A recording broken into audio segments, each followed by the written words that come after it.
Hello, what's up mga ka-idol? For today's video mga ka-idol, ngayong hapon na to mga ka-idol ay nandito tayo ngayon sa pader mga ka-idol at kasama ko pala aking mama. So ngayon mga ka-idol ay sasabihin ko po sa inyo mga ka-idol kung ano ba talaga ang dahilan kung hindi ako palaging naka-upload sa aking YouTube channel.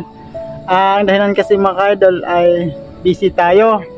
Higit sa lahat mga idol, hindi ko na sabihin kung ano pa. Basta sa ngayon mga idol ay patuloy tayong pag-vlog at siguro tuloy-tuloy na to mga idol habang buhay. Kasi isa ito sa stress reliever at isa ito sa libangan natin. So sa lahat ng kapwa ko YouTuber na nagsimula pa lang at sana tuloy-tuloy tayo mga idol.